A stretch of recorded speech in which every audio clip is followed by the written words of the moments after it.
Yo, guys, what's up? It's Blackheart here, and welcome to a new video. We have an update. I'm so speechless. For the first time, maybe in 100 years, I'm gonna make a positive video. You're not gonna believe this, but they actually listened. Good job. Good job. Good job. That's how you do things. I'm happy. Today I'm happy. Incredible to say, I know, because I'm one of the most insane critical of the game.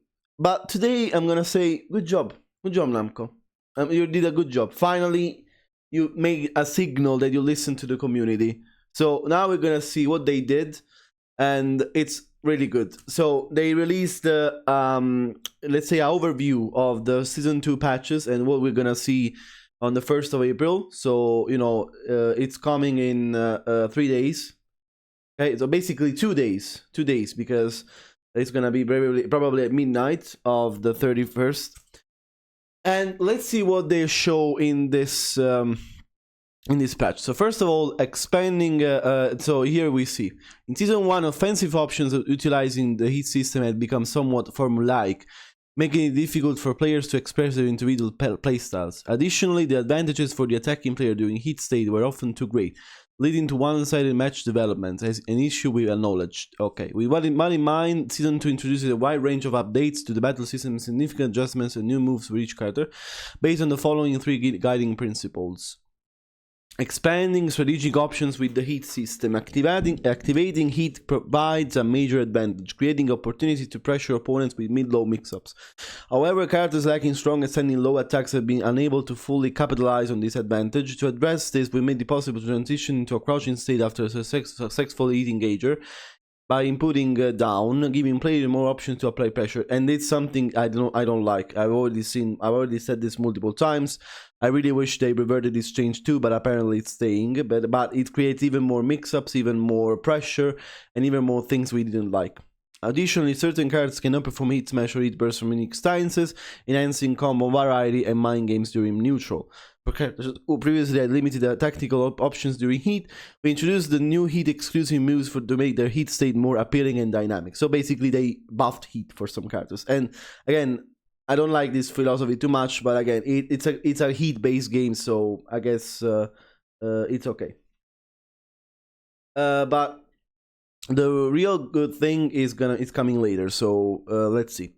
Rebalancing offense and defense within the so for now I don't like the change to full crouch from heat engagers, and it's something I really already told multiple times, because I think that some cards become too strong, like Shaheen, for example. He will become a menace, or like Yoshimitsu, or like Anna, especially. She will become a monster now, because basically now she has a launcher low from full crouch that's basically unreactable at plus 17. So not a very good situation, but we'll see if we can do something, if we predict that the low is coming from full crouch. Rebalancing offense and defense within the heat system. To address overly one-sided match dynamics, we reduced the chip damage across the board during heat state, where its impact was most pronounced. So basically, now moves in chip damage do less chip damage, hopefully. Additionally, in endgame scenarios, it had become common to secure KOs by landing key chip damage via heat dash, followed by a quick finishing move, limiting creative decision making. To improve this, we've lowered the additional chip damage when heat dash is blocked. That's also good. And I upload this decision. Good job. We also made adjustments to how recoverable health works. Now, even damage taken while grounded will leave recoverable gauge. So this is very interesting. And now wall combos are still very good, but you know there is even more possibility for you to recover health after those big damaging moves at the wall. Or like, I don't know, when there is some follow-ups, you know, grounded, you take also some part of recoverable health for them. So again, offense is still very good, but you have more possibility of recovering health when you take these big damage things.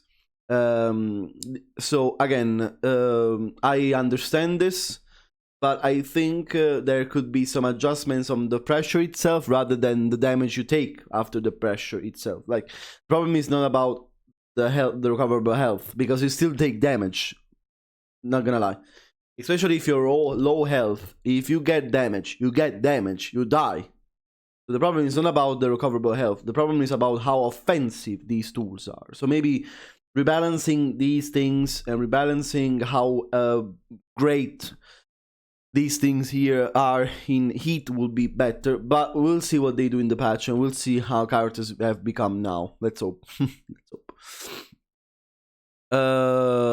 This not only softens the offensive pressure of heat, but also makes its defensive merits more tangible, giving defending players more opportunities to recover and fight back. We'll see how this works and how significant the nerf to this grounded hits work. But I hope that, you know, like, they don't become useless, basically, and that you can recover every damage possible after, you know, Okizeme situations. But again, I would prefer them to nerf heat rather than, you know, nerfing the damage you receive. You know, that was not the point. Is about how oppressive it is right now. Heat dash has long had numerous benefits, in particular when used from hitting gauges with power crush properties. However, this created a gap in between power characters and often led to unbalanced min games. To address this, we removed the power crush property from most hitting gaugers, or replace them with other moves, except in a few cases where it's part of a character's identity. Exceptions include characters like Jack 8. So Jack 8 still has a Jack 8 has a power crush engager. From where? I don't you know that I don't remember. From the power crush from Stance. Kuma Panda. That's so bad. I was hoping that Kuma had lost his power crush in season 2, but apparently he didn't. Nina, yes. Kuma and Panda no. So back one is still a power crush engager, and I don't like this because I hoped that they will remove how toxic this particular power crush was. So, but we'll see. And Leo, it's okay. Well, it was unique stances retain power crush properties on their heat engagers. Unique stances. What does it mean, unique stances? Kuma does his power crush without stance. It's a standing power crush. I thought they will remove power crush from everything standing. Instead, Kuma apparently still has that. Kuma and Panda. I don't understand this kind of change, but we'll see. Improvements in controls to bolster defensive techniques and provide more enjoyable play. Historically in Tekken, it was not possible to sidestep toward the foreground when in a crouching state. This created situations where, for example, a string that could be avoided from the 1P side became unavoidable from the 2P side, leading to imbalances in mind games unrelated to player skill or knowledge. That's very good. They fixed this after 20 years. That's a good change. Very good change. So again, for now, I'm reading positive things. The issue has been resolved. Players can now sidestep toward the screen even while crouching, ensuring that movement options are considered consistent regardless of side.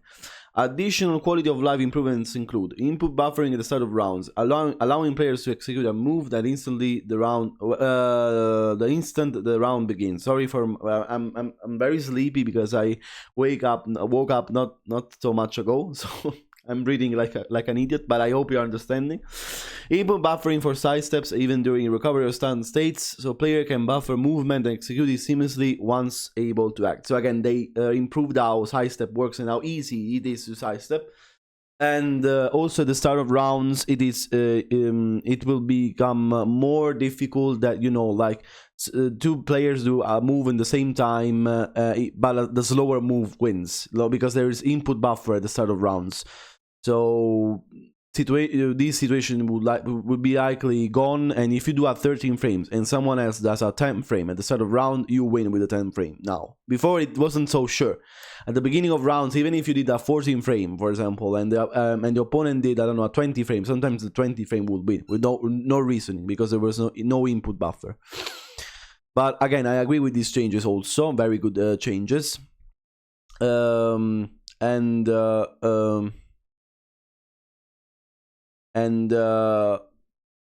Ikeda, that usually never talks, not gonna lie, usually Ikeda never talks about these things, like he's very silent on Twitter also, made a post and I want to read it, about this thing in particular.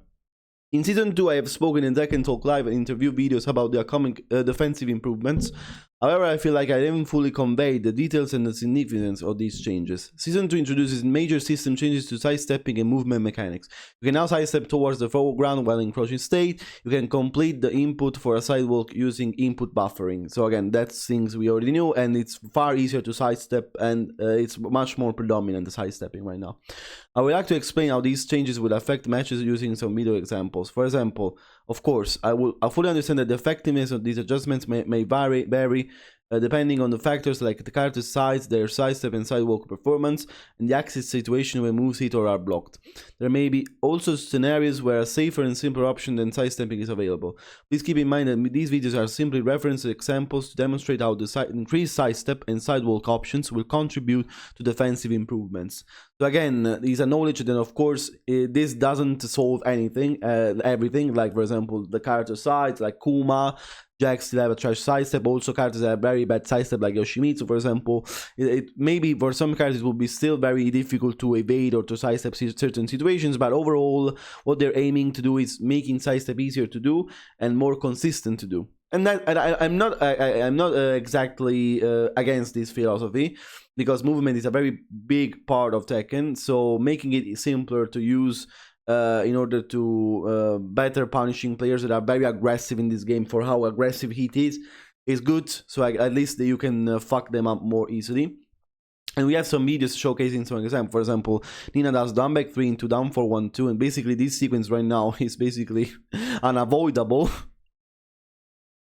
But now in season 2 they're showing that it's and players before could only sidestep from the P2 side, as you can see.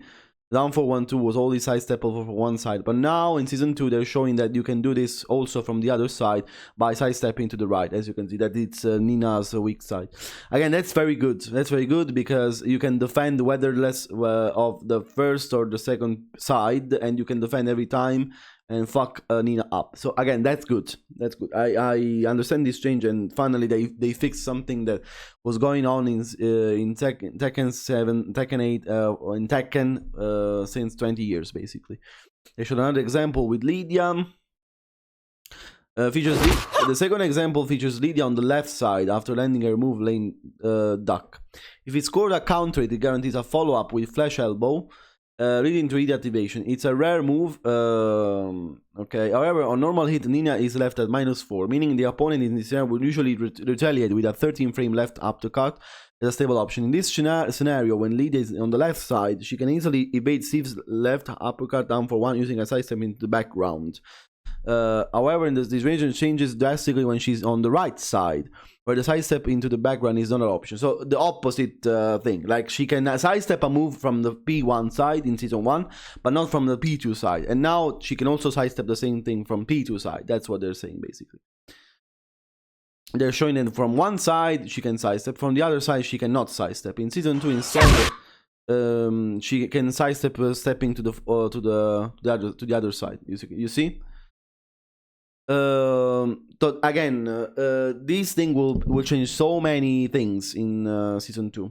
It will change so many things, so many interactions. We have to basically restudy the game back from scratch. Not gonna lie, because basically we have to see how many characters step things from both sides now, from crouch and from a lot of interaction. For example, I don't know, just making an example, Kazuya's forward 4. Or like Lydia's down 2, June down back 2. Like there are so many of these like moves that leave into full crouch into mix up. So basically we have to see what changes now. Like Dragunov's down 2, you know, the Kazuya's down 1+2. There are so many of these. I'm not even trying to pull all of them together. There are so many moves that leave crouching, and you have to make a decision after that. So that's so good now, so good. Jin versus Xiaoyu. The third scenario involves Xiaoyu landing a feather fan down back 2. After this hit, Jin is in a crouching state with a -5 at disadvantage. From a rain dance stance, Xiaoyu has a variety of follow-up options, many of which are difficult to evade and need to be sidestepped to the left. Season 2, however, even when Jin is on the right side, he can now sidestep into the foreground from a crouching state. So again, another example of this. As you can see, in Season 2, Season 1, it was not possible to evade Xiaoyu's heat smash from the P2 side, but now in season 2 they're showing that now it's possible.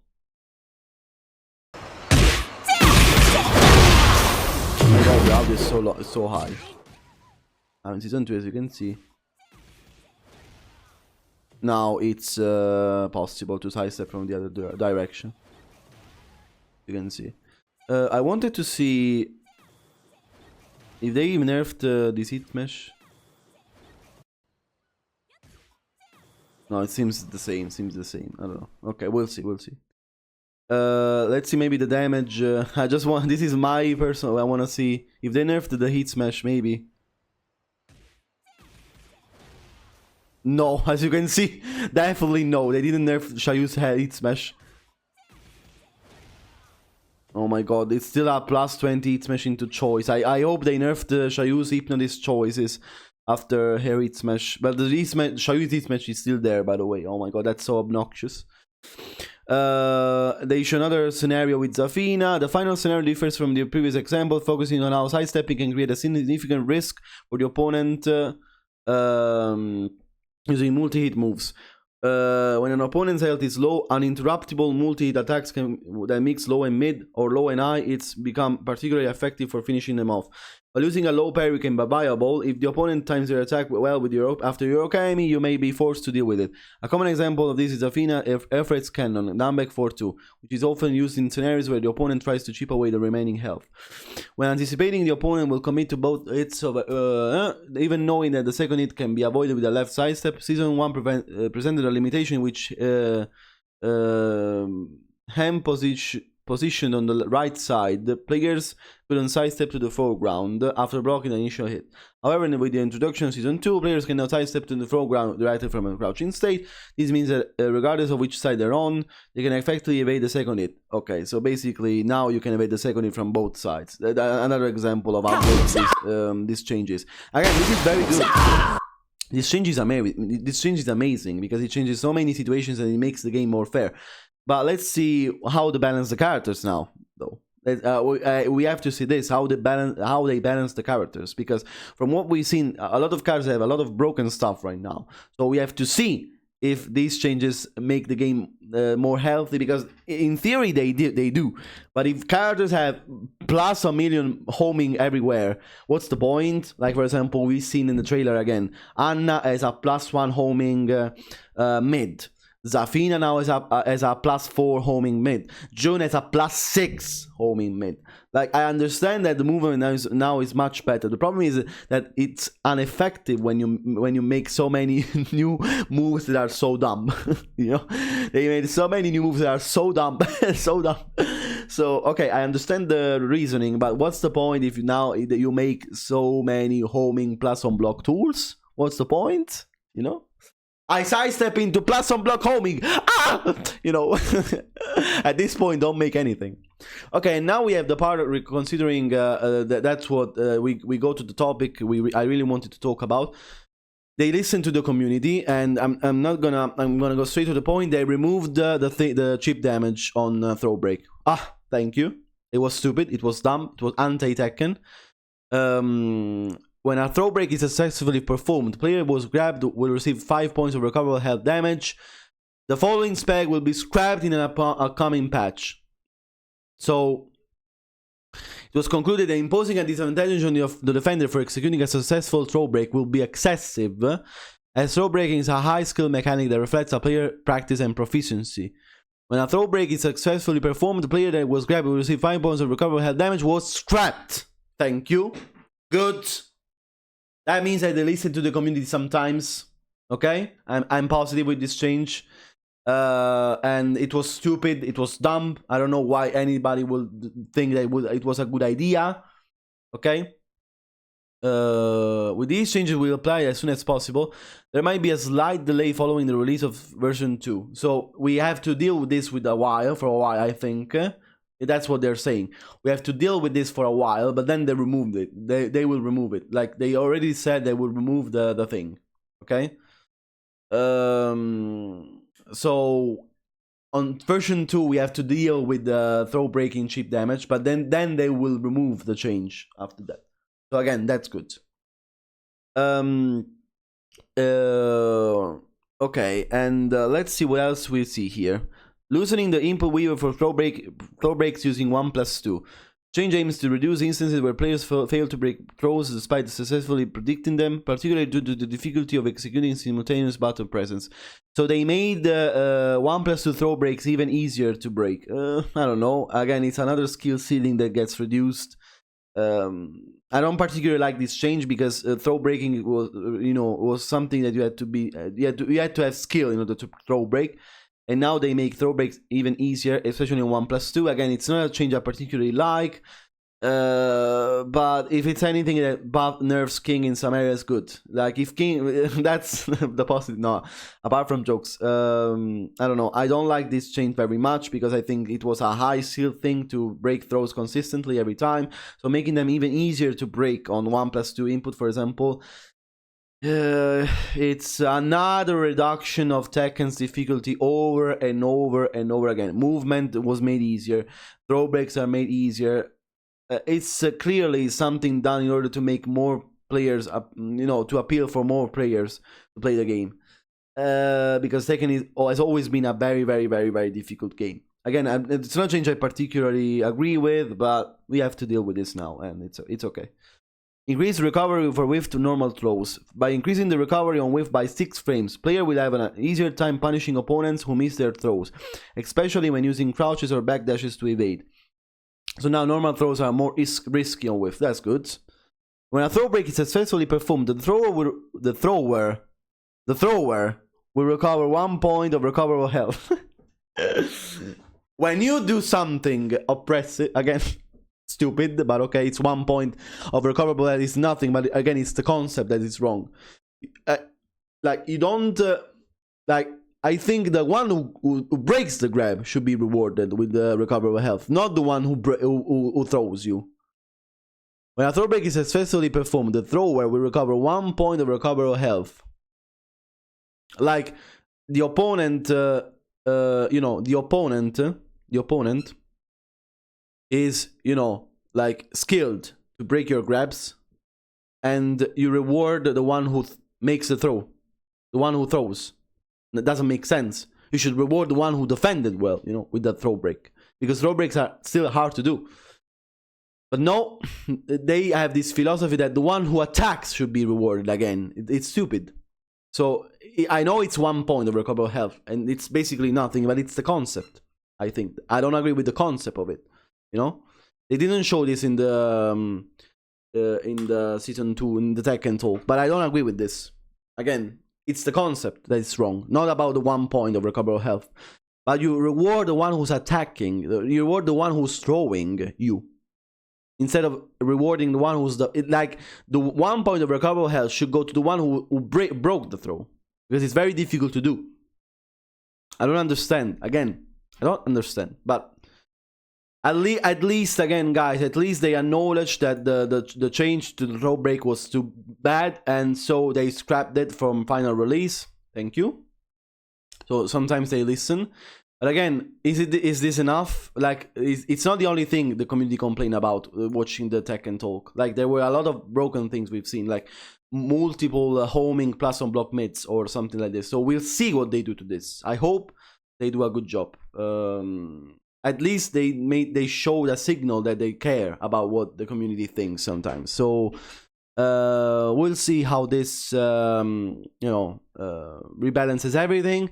Let me know what you think, guys, in the comments, and if you think this change was good.